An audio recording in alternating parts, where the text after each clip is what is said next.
Sige na, Bok. Ituloy mo na. Para na rin naman ako namatay.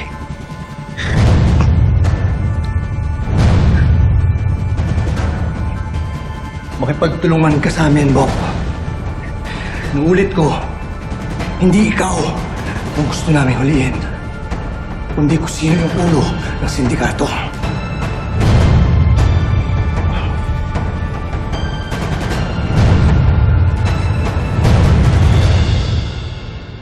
Bok!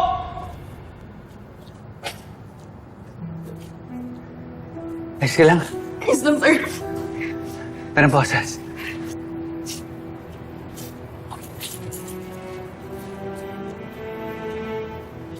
O diba, Garcia? Makakalutas ka lang ng kaso dahil kay Tonyo. Bok, ikaw nang bahala kay Bautista.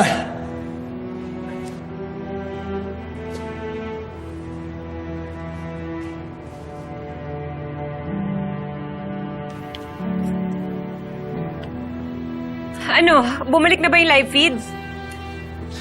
Wala pa nga eh. Nakakaloka.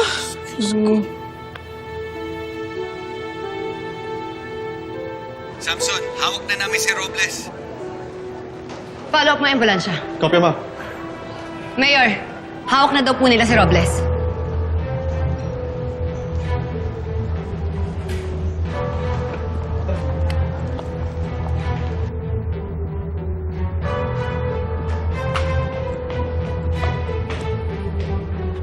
Noble, pakiligtas na si ni Chief. Boss, Mayor.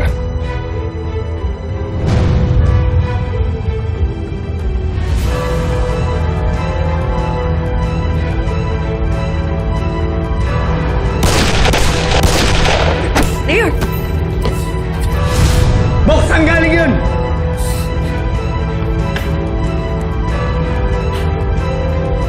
Konde!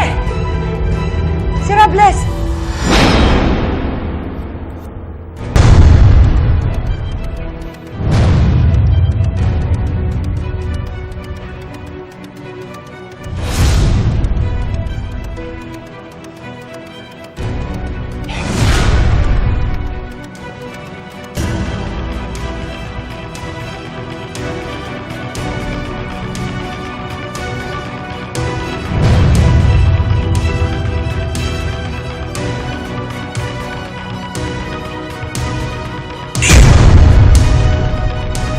Pasensya na, ganyan lang muna. Bawal talaga pumasok. Sir, sagutin niyo naman po kami. Ano po bang update na nangyari sa loob? Mamaya na po, bawal na rin pumasok. Mayor, paki-update naman po kami sa nangyayari. Kanina lamang po ay may narinig po kaming putok. Ano po ba nangyari? Oh, ito na siya! Ito na siya! Yes, Mira, of course. Kasalukuyan, safe na ang mga hostages. Sila Major Flores, Lieutenant Dizon at Staff Sergeant Bautista. Sumuko rin ang hostage taker na si Lieutenant Regan Robles. Pero sa kasamang palad siya ay binaril. There was a shooter coming from the outside at agad siyang binawihan ng buhay. Deads na? OMG! May idea ho ba kayo kung sinong gumawa nito? Well, that we are not sure of. Sigurado akong masasamang tao ang nag-target sa kanya. Pero gusto kong i-assure ang mga tao sa Calabari na iniimbestigahan na to ng mga pulis. Ay! Ay, si Tonyo! Boy, si Tonyo! Ay! Ah! Salamat naman. Ay, ang baby boy ko!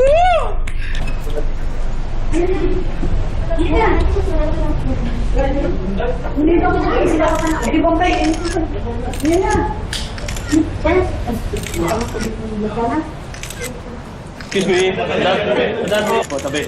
Kasalukuyan pong inilalabas ang bangkay ng hostage taker na si Lieutenant Regan Robles habang ang mga hostages naman ay dinala na sa ospital. Lieutenant Conde, papunta ako ng hospital ngayon. Sumbay na kayo sa akin.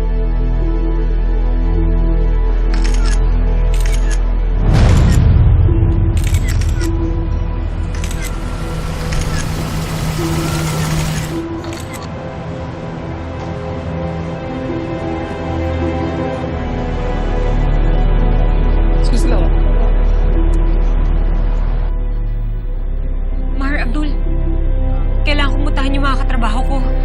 kayo na munang bahala kay Lola, ha? Maiwan ka na, Abdul. Samahan na kita. Grabe, Bok, no? Headshot, tapos walang kasunod na putok. Talagang si Robles yung target nun.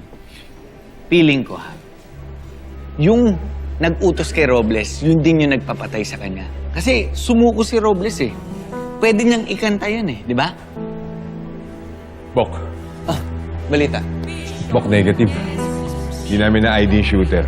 Wala rin nakakitang witness. Malinis trumabaho. Ba't kanina ka ba di nagsasalita na yung naisip mo? Lieutenant Conde. Garcia? Dizon. Yeah. Well, I'm glad everyone's okay. Nakakalungkot man yung nangyari, pero good job pa rin kayo. Thank you, Mayor, ha? Pero kung balak mo kami i-commend, kahit wag na. Ginagawa lang namin trabaho namin. Okay na kami. Okay, sige, wag na. Bala ko sana eh, pero dahil sinabi mo, hindi na lang. Pero on a lighter note, mabuti nang nabawasan kayo ng bugok na itlog sa hanay ninyo. Pasensya na ako, Mayor. Pero kabaro rin namin si Robles.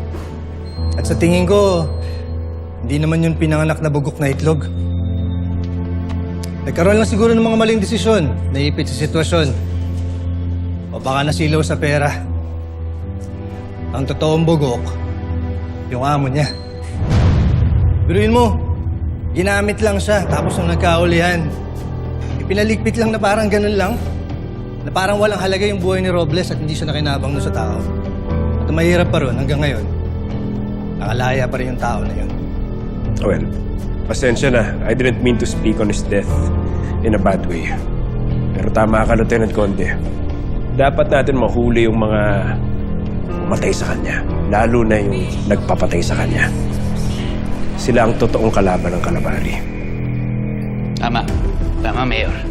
Alam mo, dapat kung sino man yung nagpapatay kay Robles, unti-unti yung mamatay, pugutan ng ulo gamit nail cutter. Huwag ka mag-alala, Mayor. Sigurado ako, kung sino man yun, unti-unti nang lumilit ang mundo nun. At hindi magtatagal. Makahuli din natin yan. Naaasahan ko yan, Lieutenant Conde. O, sige, I have to go. I have things to attend to. Lieutenant, sige.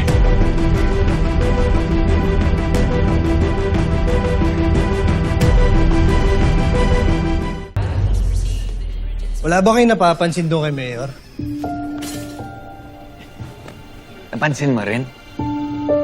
Iba na yung pagka-deepset ng mata niya. Parang wala na siyang sustansya sa katawan. Ewan ko ba kung bakit na-typan niya ni Cecilia? No? Hindi yun. Ano bang ibig sabihin mo, Bok? Napansin ko lang, nung nabaril si Regan, aba wala man lang rumihistrong shock o trauma doon sa mukha niya. Katabi lang niya yung tao eh. Ako nga, pulis na. Nagulat pa ako eh. So ano tinutumbok mo? Debok, nagtataka lang ako. Pagkatapos mabaril ni Regan, nakita mo naman, nagpa-interview ka agad kay Mira. Bok, siyempre mayor siya. Magpapa-interview yun. Kahit sino namang politiko, kapag may opportunity na mayroong magtatanong sa kanya, ay papagood shot yun. Debok, iba yung pakiramdam ko eh. Basta nagtataka lang ako eh, kasi parang ang peke ng concern niya. Tonyo!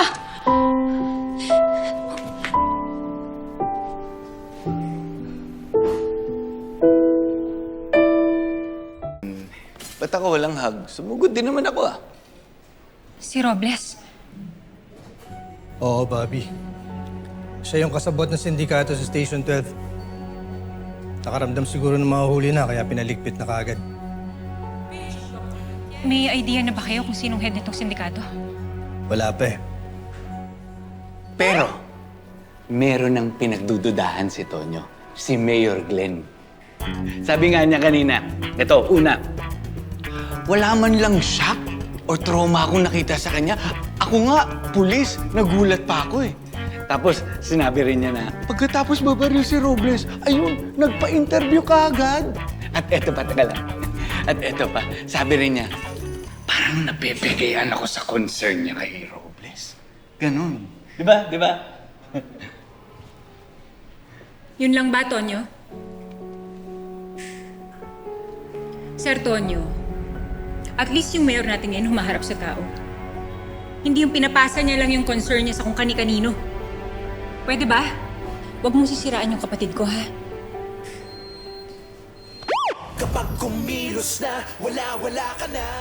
Observations ko.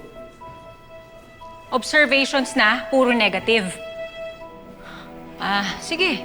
Pagpatuloy mo yan. Wala akong sinasabi na masama yung kapatid mo. Pero wala ka rin sinasabing mabuti yung kapatid ko. Hindi mo kilala si Glenn. Bakit ikaw, kilala mo na ba siya? Dito mo lang naman nalaman na kapatid mo siya eh. Kung ipagtanggol mo naman, akala mo sabay kayong lumaki. O di ikaw na. Ikaw na magaling. Oo nga pala. Hindi ka pala pwedeng magkamali dahil ikaw ang pinakamagaling. Ka na nga, Mar. Abi! Bakit bigla nagalit sa'yo yun, Bok?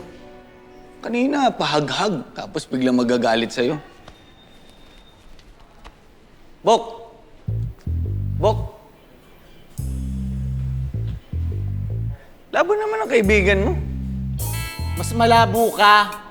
Kakatapos na ng World War I, inumpisa mo yung World War II. Bobo ka kasi.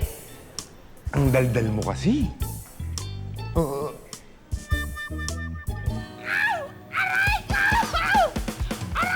Yung live nung hostage taking me, may nasaktan ba sa inyo? Si Chief, tsaka si Bautista. Silang dalawa yung nabaril. Bok? Eric!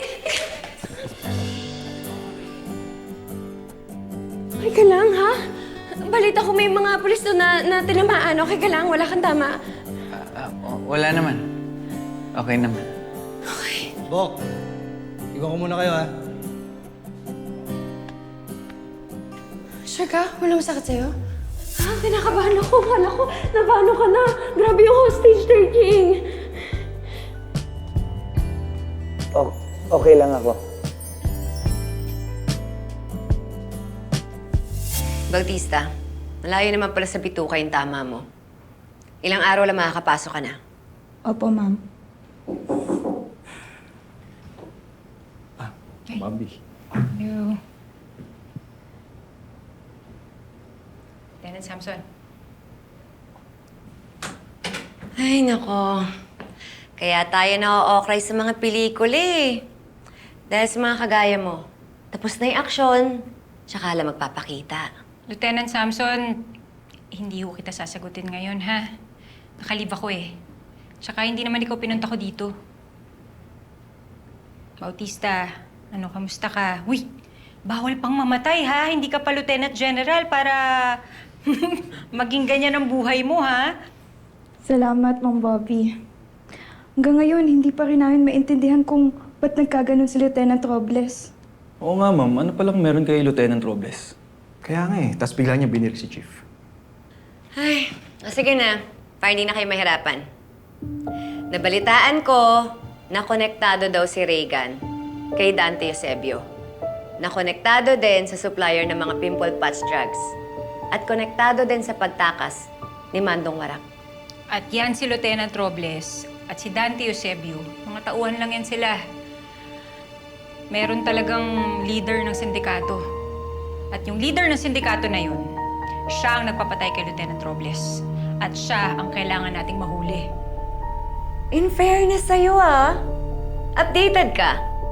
Pero alam mo, mas maganda sana kung dumating ka sa presinto para nakatulong ka. Paano, Bautista? Mauna muna ako. Pagaling ka. Taan ko lang si Chief.